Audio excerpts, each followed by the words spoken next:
First contact shock. The blue-tinged atmosphere of the Galactic Confederation's observation deck buzzed with tension as Supreme Commander Zirex Thal stared at the holographic display with all four of his eyes widened in disbelief. His scaled skin rippled with a wave of anxiety colors as he watched the impossible unfold.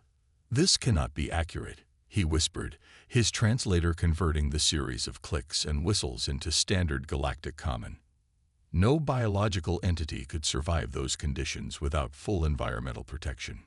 Senior Science Officer Mira Kyle stepped forward, her thin, crystalline form catching the light from the nearby binary stars. "I've run the analysis 3 times, Commander. The data is correct. The humans are conducting what they call training exercises on Proxima Velox VI. Proxima Velox VI, repeated Ambassador Lunnery, the gelatinous diplomat representing the Mavorian collective. Her translucent body pulsed with agitation. The methane world with 1.8 standard gravity and surface temperatures exceeding 50 degrees Celsius. At Proxima Velox VI. "The same," confirmed Mira. "And they're doing it wearing what appears to be fabric." The observation deck fell silent. Across the vast expanse of the known galaxy, thousands of species had achieved spaceflight and joined the Confederation. Each had evolved on worlds with broadly similar conditions: moderate gravity, temperate climates, breathable atmospheres within a narrow band of acceptable compositions. It was one of the great cosmic constants that had made interstellar cooperation possible. And then humanity had arrived. "Show me the footage again," ordered Commander Thal. The hologram shifted to display a barren landscape of red rock and black, hardened lava flows. Heat distortion wavered across the image. A squad of humans moved across the terrain with purposeful strides, carrying what appeared to be primitive projectile weapons and bulky packs. They wore close-fitting garments, helmets, and breathing apparatus that covered only their mouths and noses, not the full environmental suits any reasonable species would demand. "Those are children's toys compared to Confederation standard issue," muttered Security Chief Forex, his tentacles twitching with agitation as he examined their equipment.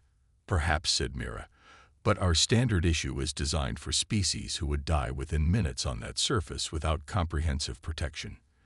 These humans appear to be thriving." "Thriving is a strong word," countered Ambassador Lunnery. "They appear to be in considerable discomfort." On the display, the humans were sweating profusely, their strange, single-colored skin glistening with moisture. One of them had removed their helmet briefly to wipe their face before replacing it. "No," said Mira, consulting her datapad. "According to our biological analysis, these are normal human physiological responses to heat. They're functioning well within their operational parameters." "Monstrous," whispered Vorex. "Fascinating," corrected Mira. "Potentially valuable," concluded Commander Thal, silencing the room.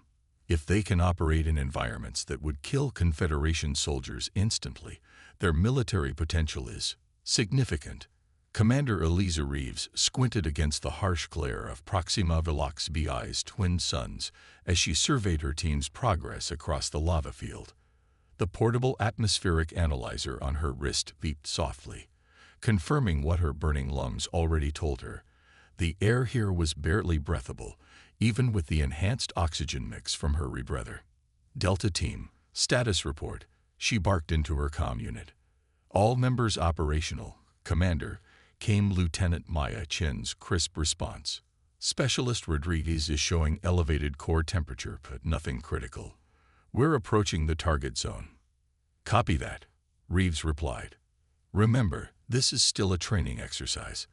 If anyone's biometrics approach danger levels, I want to know immediately."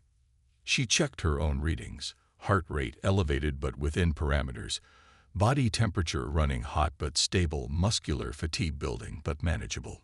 Just another day at the office on what Earth's extraplanetary defense force classified as a Class 3 hostile environment. Challenging, but not unusual.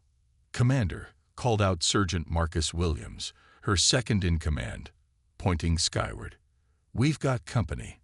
Reeves followed his gaze to spot a small metallic object hovering approximately 300 meters above their position. Its reflective surface caught the sunlight, making it stand out against the hazy reddish sky. "Is that one of ours?" asked Williams. "Negative," Reeves replied, activating her tactical display. "Not matching any EDF signatures, and it's definitely not a natural phenomenon."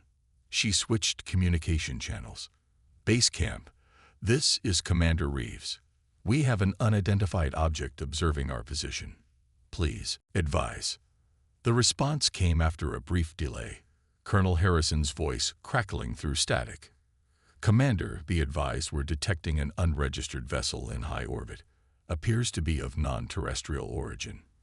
First contact protocols are now in effect. Continue your mission, but avoid any actions that could be construed as hostile." Reeves felt a surge of adrenaline that had nothing to do with the planet's brutal conditions. First contact. After decades of searching, it seemed that intelligent alien life had found them instead. "Copy that. Base camp. Proceeding with caution." She signaled to her team, who gathered around her in a loose circle, their expressions a mix of excitement and apprehension visible through their helmet visors. "Listen up," she said.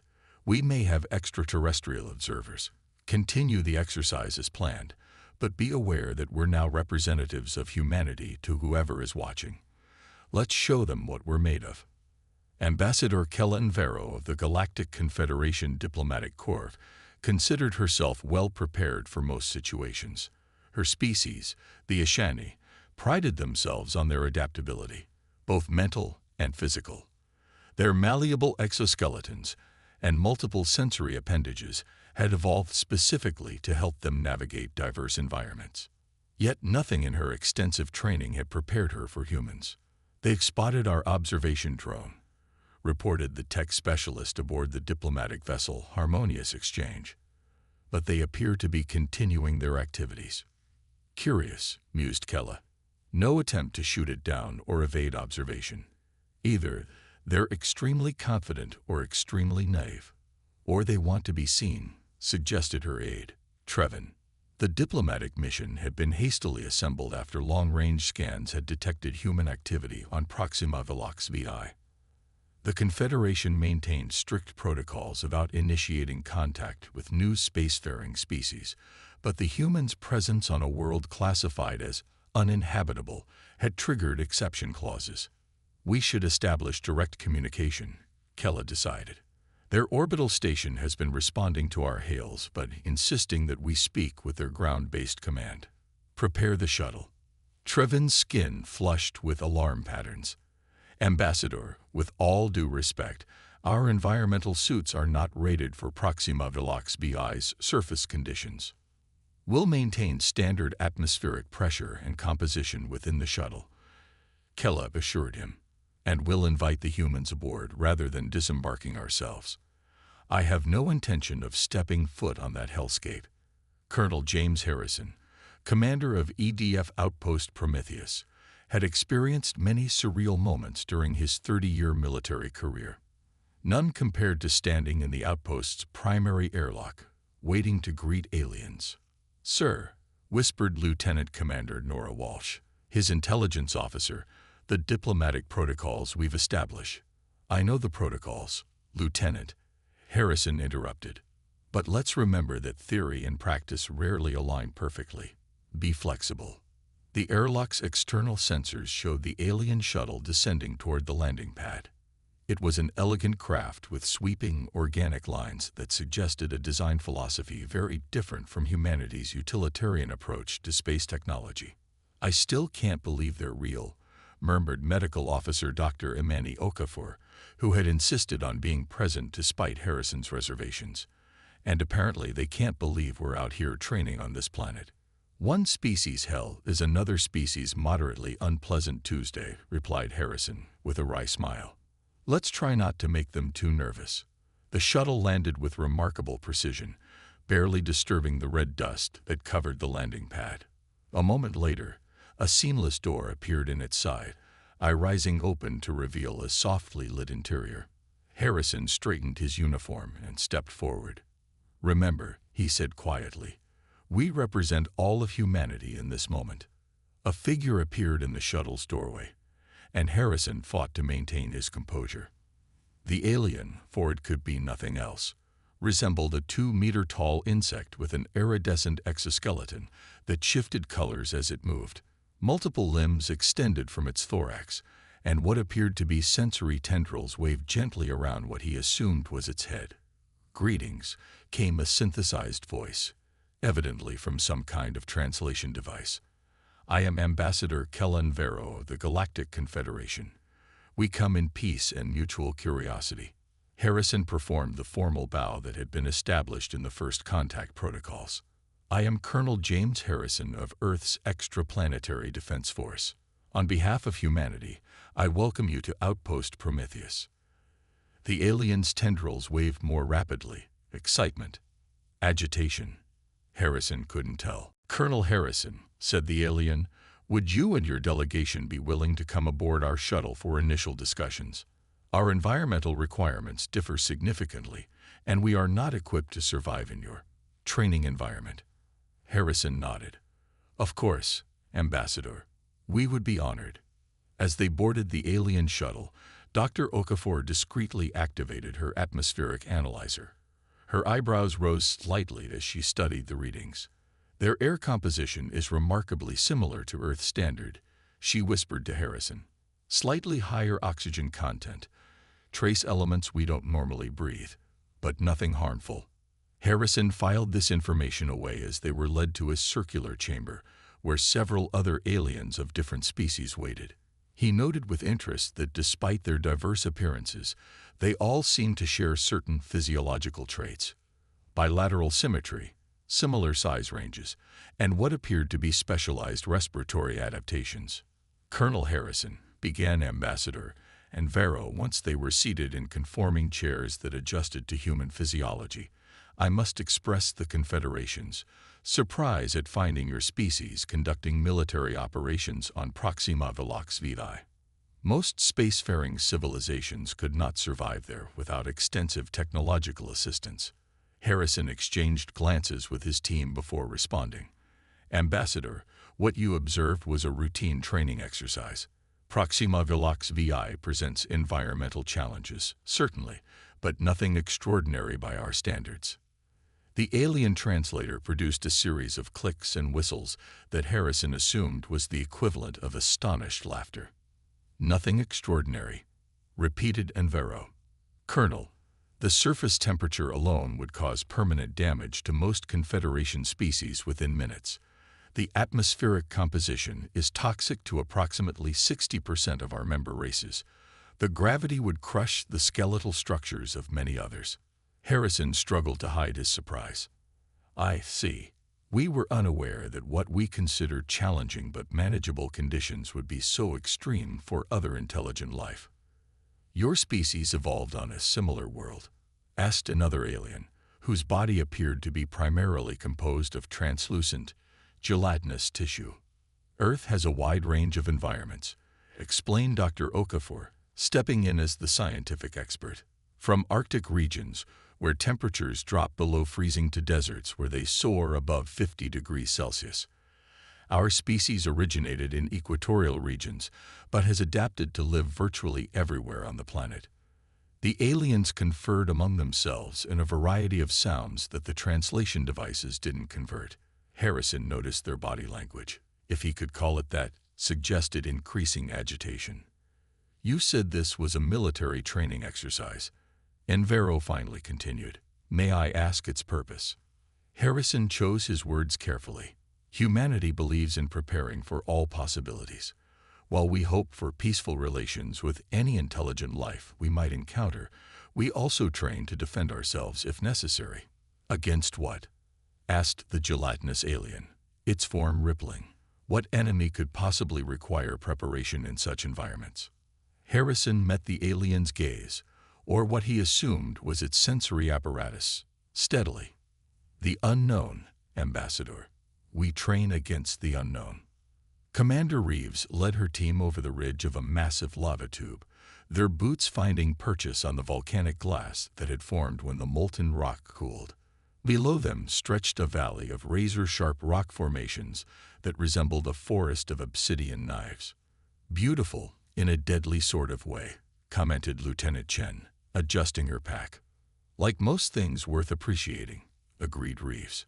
She checked her tactical display again. The alien observation drone had maintained its distance but continued to monitor their progress. "What do you think they make of us, Commander?" asked Specialist Rodriguez, who had recovered from his earlier heat exhaustion. Reeves considered the question as she plotted their route through the treacherous valley. "I imagine they're wondering why we're out here at all. Maybe trying to figure out if we're a threat." "Are we?" asked Private First Class Kim, the youngest member of the team. "To them. Not unless they give us reason to be," Reeves replied. "But I suspect they're discovering what every species eventually learns when they encounter something different from themselves." "What's that, Commander?" asked Sergeant Williams. Reeves smiled grimly beneath her rebreather. "That the galaxy is far stranger and more dangerous than they ever imagined. And sometimes, what looks like a monster is just someone else trying to survive." The Confederacy's challenge. 3 standard galactic weeks after first contact, Commander Eliza Reeves found herself in the most bizarre military briefing of her career. The holographic display at the center of the EDF's command center showed a rotating image of what the Galactic Confederation called the Crucible, an artificial planetary system designed specifically for military training and competition. "So let me get this straight," Reeves said, studying the complex arrangement of artificial environments. "They've invited us to participate in what amounts to an interstellar wargame." Colonel Harrison nodded, his weathered face reflecting the blue glow of the hologram. "That's the diplomatic phrasing. My read is that it's equal parts evaluation, containment strategy, and entertainment for their member species." "Entertainment," echoed Lieutenant Chen, raising an eyebrow. "These competitions are apparently broadcast throughout Confederation space," explained Dr. Okafor. "According to Ambassador Navarro, they serve multiple purposes, showcasing military prowess, fostering cooperation between member species, and allowing for the demonstration of technologies without actual conflict. And keeping potential threats occupied," added Lieutenant Commander Walsh dryly. "Let's not forget that possibility." Colonel Harrison didn't disagree. "The Confederation is ancient by our standards. Over 15,000 years of interstellar cooperation between hundreds of species. They've developed sophisticated methods for integrating new civilizations into their framework, or determining if they need to be contained," suggested Reeves. "Precisely." Harrison expanded part of the hologram, focusing on one section of the Crucible. "This is where we'd be competing. The Confederation has designated it their extreme environment zone. Though from what we've seen of their environmental tolerances, it's basically mild Earth conditions." The team examined the terrain: rolling hills, moderate forest coverage, temperatures ranging from 10 to 30 degrees Celsius, standard Earth gravity. To experienced EDF soldiers, it looked like a pleasant day at the park. "Who would we be competing against?" asked Sergeant Williams. 4 other species. Harrison brought up their profiles. "The Ashani. That's Ambassador Navarro's people. They're known for strategic thinking and coordination. The Mavorians, the gelatinous ones, specialists in technology and rapid adaptation. The Zurich, an insectoid species with superior sensory capabilities. And finally, the Terrigan, physically the strongest Confederation species, though still considerably weaker than an average human in our gravity." "What are the parameters for victory?" Reeves inquired, already thinking tactically. "Multiple challenges over 7 Earth days. Capture the flag scenarios, search and rescue operations, defensive stands, and resource acquisition missions. No lethal force permitted. Everything uses advanced simulation technology to register kills and injuries." "Sounds straightforward enough," said Chen. "There's a catch," Harrison continued. "The Confederation is concerned about our physiological advantages. They're requiring us to use their standard equipment rather than our own." Reeves frowned. Equipment designed for species with significantly different capabilities and tolerances. Exactly. They claim it's to create a level playing field.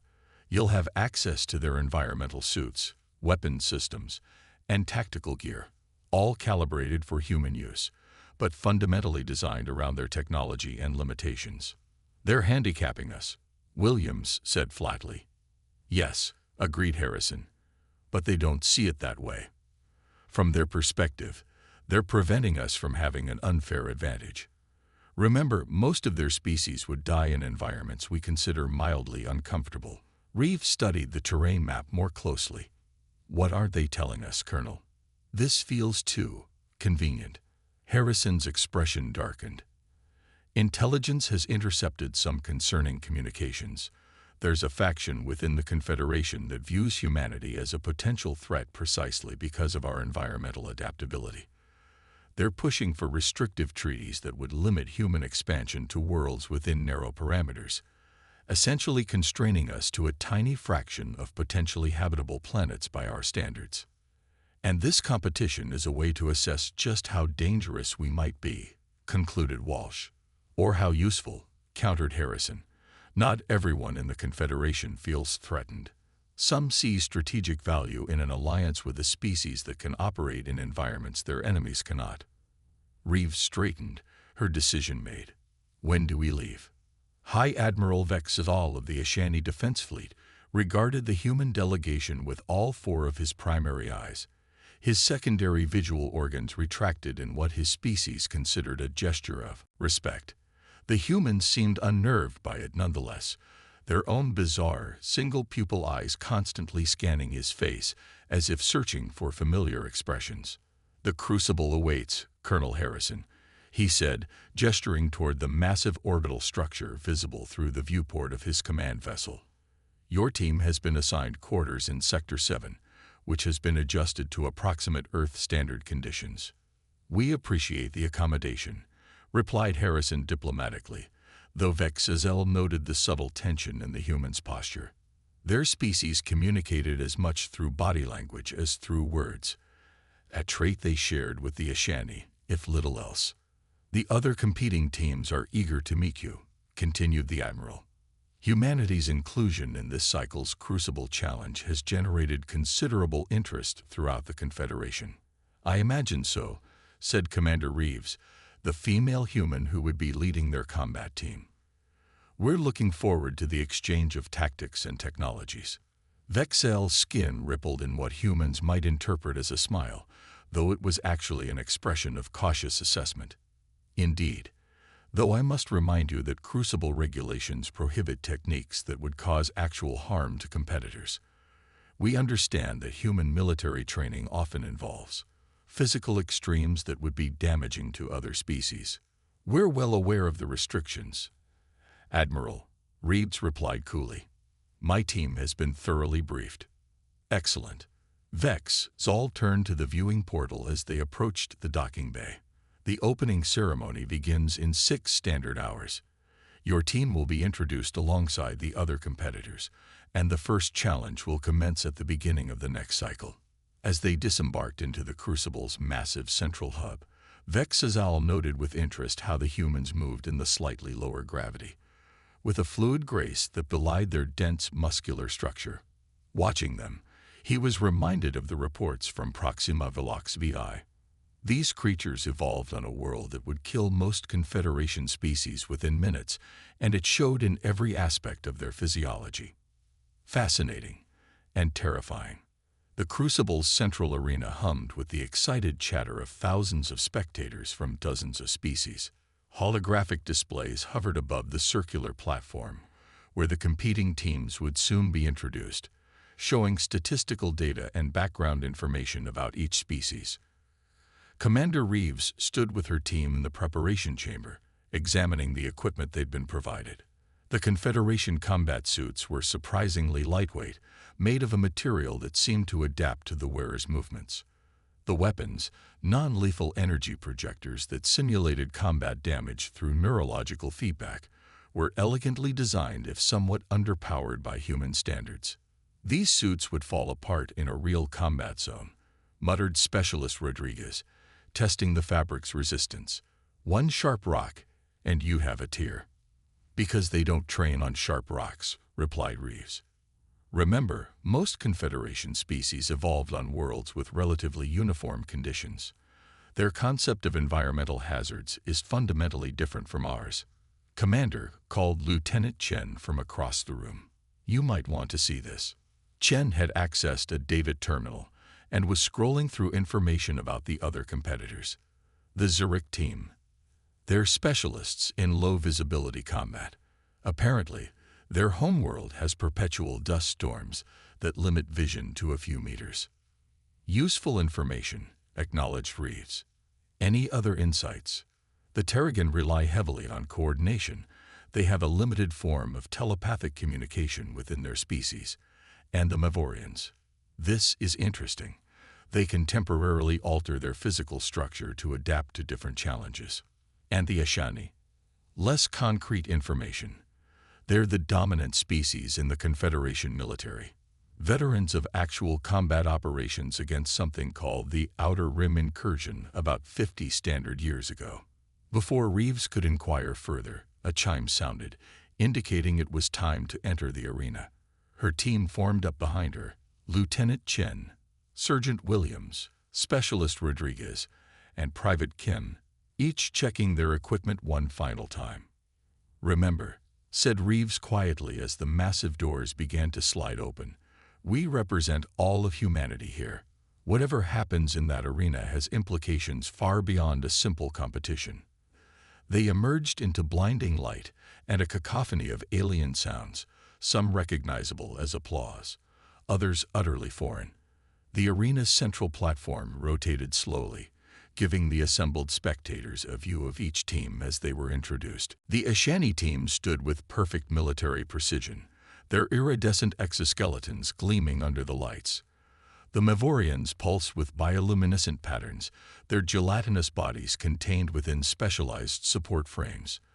The Zurich chittered amongst themselves, their compound eyes reflecting the arena's lights in a kaleidoscope of colors. And the Terrigen, massive compared to the other aliens though still smaller than the humans, remained in a tight formation that suggested the telepathic communication Chen had mentioned.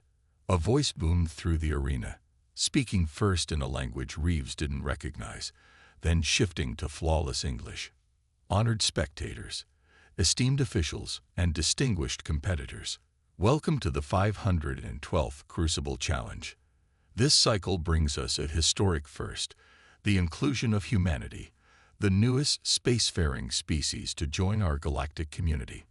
The crowd's reaction was mixed: curiosity, excitement, and what Reeves recognized as apprehension from some sections. "The humans," continued the announcer, "have demonstrated remarkable adaptability and resilience, qualities that will surely make them formidable competitors in our challenges." As the platform rotated to display her team, Reeves maintained a neutral expression despite the intensity of the alien scrutiny. She could feel thousands of eyes, sensory organs, and other perceptual apparatuses focused on them, analyzing, assessing, judging. "The first challenge begins tomorrow at primary dawn, a cooperative rescue operation in Sector 3's mountainous terrain. Teams will be scored on speed, efficiency, resource management, and minimal simulated casualties." As the ceremony continued, Reeves noticed a commotion in one of the VIP observation boxes. A group of Confederation officials appeared to be in heated discussion, their translator devices switched off to prevent eavesdropping.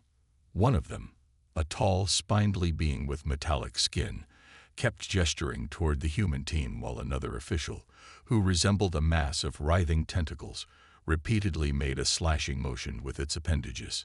"We've got interested parties up there," murmured Sergeant Williams, who had noticed the same exchange. "Political factions," agreed Reeves. "Remember what Colonel Harrison said. Not everyone in the Confederation is thrilled about encountering a species that considers death worlds to be suitable for training." The opening ceremony concluded with each team reciting an oath to compete honorably and uphold the principles of the Crucible.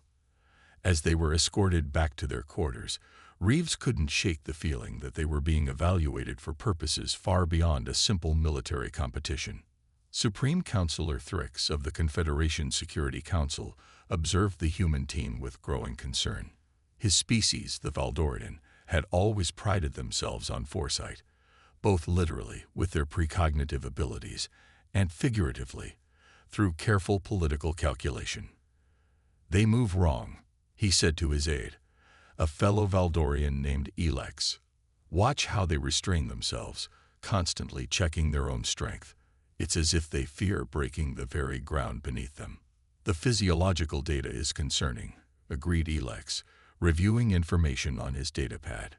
"Their bone density alone would allow them to survive impacts that would shatter most Confederation species' skeletal structures. And their muscle mass efficiency exceeds even the Terrigan." "It's not merely physical," countered Thrix. "Did you review the psychological assessments? They evolve as pursuit predators, Elex.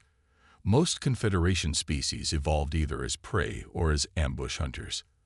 The humans have a psychological drive to chase, to endure, to outlast. It shapes their thinking in ways we struggle to predict." "The Crucible challenge will reveal much," suggested Elex. "Perhaps." Thrix steepled his long, delicate fingers. "But I fear it may also reveal too much to them. These competitions were designed to evaluate species with similar evolutionary backgrounds and limitations. The humans operate outside those parameters." "You believe they are a threat?" Thrix considered the question carefully. "Not intentionally, perhaps, but a species that evolved on a world that would kill most of us within minutes, that considers environments we find lethal to be merely challenging. Such a species cannot help but disrupt the balance we have maintained for millennia." "There are those who see opportunity rather than threat," Elex reminded him. "High Admiral Vexazal believes the humans could be valuable allies against the Outer Rim situations." "Vexal is a military mind thinking of military solutions," dismissed Thrix. "I must consider the broader implications for Confederation stability." Their conversation was interrupted by the arrival of Ambassador Envero, who approached with the careful grace characteristic of the Ashani. "Supreme Counselor," she greeted him with appropriate deference. "I've completed my initial diplomatic assessment of the humans." "And?" prompted Thrix. "They are complex. Individually, they display remarkable emotional intelligence and adaptability. As a collective, they are fragmented, diverse in thought and approach. Their governmental structures lack the cohesion we expect from advanced civilizations, yet they have achieved remarkable technological progress despite this inefficiency. Their fragmentation may be to our advantage," noted Thrix. "It would make coordinated aggression difficult." "Or unpredictable," countered Envero. "Their representative, Colonel Harrison, has requested access to historical records regarding the Outer Rim incursion." Thrix's skin paled slightly, an involuntary reaction of alarm. What prompted this request? Apparently, one of their intelligence officers noted references to it in publicly available data and grew curious. "I approved limited access as a gesture of good faith." "You overstepped your authority, Ambassador," Thrix said coldly. "With respect, Counselor, secrecy would only heighten their suspicions. The records I provided contain nothing classified, merely the official account of the conflict." Thrix knew the official account omitted crucial details about the nature of the Outer Rim threat and the Confederation's response to it. Still, even the sanitized version might provide insights he'd prefer the humans not to have. "Monitor their reactions closely," he instructed, "and prepare contingency protocols for implementation after the Crucible challenge concludes." "What sort of contingencies?" asked Envero, her tendrils waving with concern. "Diplomatic ones, of course," Thrix assured her smoothly. "We must be prepared for all outcomes of this cultural exchange." As Envero departed, Elex turned to his superior. "You didn't mention the reports from the border outposts." "No," agreed Thrix grimly. "The timing of these human encounters is troubling. After centuries of silence, the outer rim stirs again just as we discover a species uniquely suited to survive in environments similar to those the enemy prefers. Coincidence? I don't believe in coincidences, Elex, especially not when the fate of the Confederation may hang in the balance. Commander Reeves couldn't sleep. The Crucible's approximation of Earth standard conditions was impressive but subtly wrong. The gravity a fraction too light, the air too sterile, the ambient sounds too uniform. She found herself restless, her body aware on some primal level that she wasn't home.